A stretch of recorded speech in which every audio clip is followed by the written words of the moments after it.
Do your mornings look like this?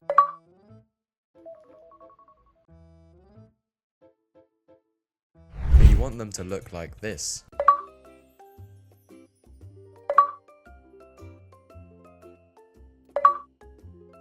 If you're watching this, you're probably a student of some kind. You have big goals and bigger ambitions, but you feel that each day is different and it's out of your control. Some days you're really productive. You come home from school, you study, you go to the gym, but the next day you're binging the entire K-drama and then you eat your gym progress away. The clarity that's missing in your life is a morning routine. People that have a morning routine perform up to 70% better in school, feel 65% more happier and optimistic, as well as being more likely to find the love of their life. Crazy stuff, right? You're quite literally waking up with a competitive disadvantage by not having a morning routine. You're nerfing yourself. But the thing is, you're probably doing morning routines wrong. This won't be a 4 a.m. entrepreneurial morning routine thing because we're students. It's impossible to wake up at 4 a.m. and still go to school.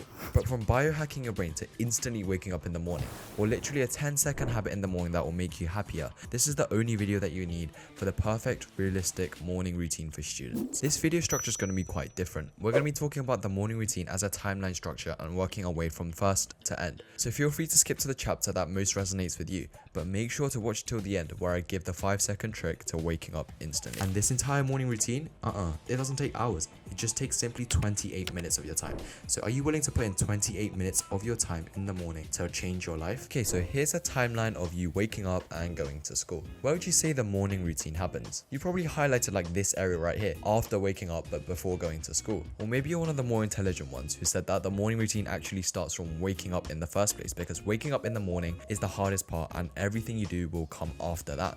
Well, actually, you're all wrong. It actually starts about 8 hours this way, before you sleep. What you actually do before you sleep is the start of your morning routine. If you're going to bed at 1 a.m. before scrolling for 30 minutes on your bed, no wonder you're always like, oh, these morning routines never work for me, because you're setting yourself up for failure. So for your nighttime routine, to set up for that successful morning routine, set a time that you want to go to bed consistently at night. Maybe you said 11 p.m. and then subtract 30 minutes from that, so 10:30 p.m. But you all know that there's going to be a day where you're like, okay, I'm going to sleep at 10, but then you have this homework due and then you have that other thing due, and then before you know it, it's 11. But successful people know how to plan for their failures. So by bringing our bedtime, our ideal thing, 30 minutes beforehand, is preparing for those days that we overrun. And if you're one of those people who end up cramming their homework the night before and it's getting to the time that you said you'd sleep, your bedtime you set is a hard deadline. That deadline for that test, you think that's hard? Your deadline for your bedtime is harder. Every minute you cut into your sleep time that you allocated will be 10 minutes of focus you're robbing of the next day. Lose sleep today, you'll be searching for it for the rest of tomorrow. You're literally proven to perform 40% better when you get a good night's sleep, so it's literally not worth doing the work now because it will take 40% more time to get the same quality of work done, which you can do the next day. And the next thing, before you sleep, you should journal. And journaling is something that doesn't have to be long. One thing that you're grateful for, one thing that you messed up, and one thing you'll do tomorrow. One thing that you're grateful for gives your day a meaning and grows the prefrontal cortex, which regulates rational decision making and will literally help you wake up earlier. One thing you messed up is hard but necessary. People just say to focus on the positives of the day, but I disagree. If today you wanted to get a piece of work done but you binged hours upon hours of social media, make yourself feel bad. That shame and guilt is what's going to drive you to perform better the next day. I always make sure to write a low light of my day, so I make sure that I don't do it again next time. You don't like the fact that your day has no clarity and it seems it's random, but by writing down what you messed up, it makes it so that you won't do it the next time. And lastly, you should be planning for the day in advance. So just before you sleep, write down all the things you want to complete tomorrow, because going into the day without a plan is stupid. The way you get a thing done is you plan beforehand, because once you've already wrote it down and already made it a goal, as you sleep, your brain will preemptively be prepared for it the following day. So let's tally up our morning routine duration. So far, we have writing down one thing that you're grateful for. We can say that takes like 10 seconds. One thing that you messed up on, another 10 seconds. Planning for the next day, that takes a bit longer, so we'll say a minute. And lastly, when you lie in bed, close your eyes and visualize yourself waking up the next day for 1 minute. Okay, do it with me right now. Close your eyes, bro. So your alarm goes off, but you instantly turn it off and get up. You yawn and you have a really nice stretch, and then you easily wake up and conquer the day because you woke up refreshed and awake. Just a simple 1 minute visualization makes your brain think it's real. Your brain thinks that it just woke up successfully the next day, ready to conquer the day. So the following day when you do wake up, instead of being like, oh, tomorrow morning I'm gonna be so tired, man, no sleep, but like, instead of doing that, if you visualize just being able to get up the next day, you've already internalized it. Your brain thinks it's real. There's research showing that visualizations, your brain can't tell between what's real and not. So just by thinking about it beforehand, doing that 1 minute habit can make it so that you feel more refreshed in the morning. It's placebo, but scientists literally struggle to find something more powerful than the placebo effect. But now let's talk about the 5-second rule to waking up instantly. Number 2, waking up. The biggest part of a morning routine is actually waking up in itself, because if you don't wake up, your morning's literally gone, right? We've already fixed up our night routine, so let's assume that you've had a nice, deep, peaceful 8 hours of sleep prior to this. And deciding the time to wake up so that you'll have 25 minutes to spare before you go to school. So after you get dressed, have breakfast, do your morning skincare routine, take a poo if you do that in the morning. On top of all that, after you're all ready, make sure you have 25 minutes of time. So right now, say you wake up at 6:30 and you have to leave like straight after you get ready. Just wake up 30 minutes before that, because that'll ensure you have 25 minutes. And we'll talk about what we're gonna do with those 25 minutes in a bit. It's pretty easy to wake up at 6:30 because you know that any later you're gonna miss the train, you're gonna get shouted at, you're gonna miss your lessons, you're gonna fail your test, and your parents are gonna scream at you, you're gonna get disowned, you're gonna get abandoned, you're not gonna become a doctor, you're gonna get a failure, you're gonna die. But the thing is, it's really hard to wake up early on your own accord, because you could actually sleep for another 30 minutes if you chose to wake up at 6 o'clock and you wouldn't miss the train. But you just want to be more productive and wake up earlier so you have time to do other things. And so this is where the 5-second rule comes in. Count down from 5 and get up. And this isn't to scare yourself into thinking that the bomb's going off. It's actually a scientific tactic to force yourself to do things. You have to understand that perceived difficultness is all in the brain. The feeling of resistance you feel when you need to get up and you hear that alarm is all in your brain. Your brain's just telling you, oh, I'm too tired, I can't be bothered. It's not that bad, let's just go to sleep. It's only 10 more minutes. But we're gonna eliminate all those negative thoughts, that internal monologue we have in our brain, by just counting down from 5 and getting up.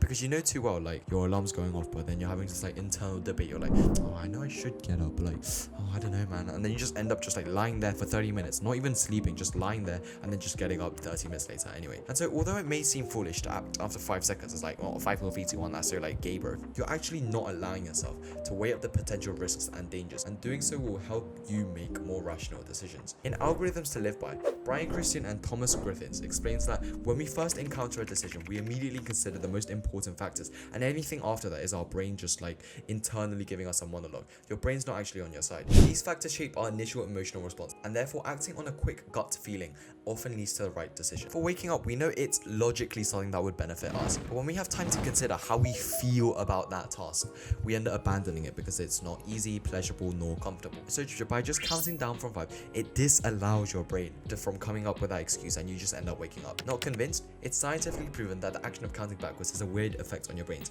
When your parents start counting down from 5, you like feel like an instinctive like panicking feeling, right? Why do bombs count downwards? It's because the action of counting down signifies a final destination, because you can count up forever, but you can only count down up till 0. Like, we're not yapping about negative numbers, bro. So try this tomorrow morning. The first thing you should do after waking up is you should drink water. It activates your enzymes, it eliminates tiredness instantly, and your body feels awake, and all these other benefits.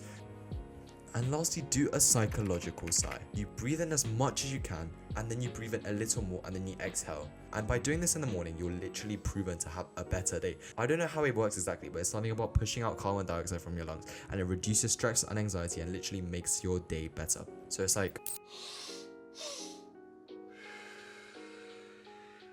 So we were sitting at 2 minutes and 20 seconds, and if we had the 5 seconds of the 5-second rule, as well as drinking water, I don't know, like 30 seconds, we're at 2 minutes and 55 seconds. And then the psychological side takes 5 seconds, so we'll round that off to a nice 3 minutes so far we've added to our morning routine. And after this, and after all this and getting ready for school, your normal yip yap routine, you should still have 25 minutes left that we saved from earlier. So now that you're more focused, alert, and ready, you have 25 minutes. This time period is golden. This is the golden hour. This is like the magical elixir period of your life. This is like 2 times XP event stage, bro. After you wake up, you're the most focused, so use it wisely. During this time, you should work on something that matters to you. If you have a test coming up, you should study for that test.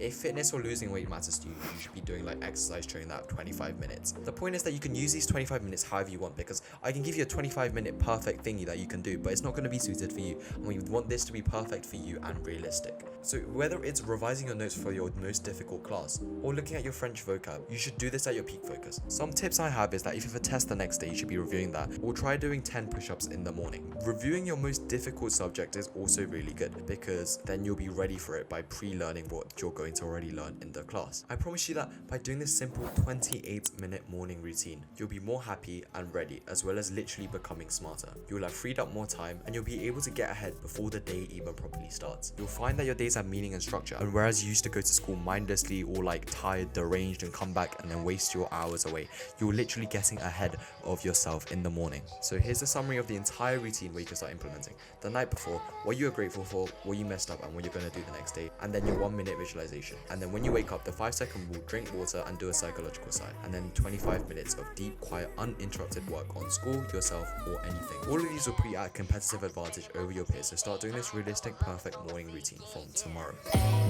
My phone buzz like ringing, wishing it was you.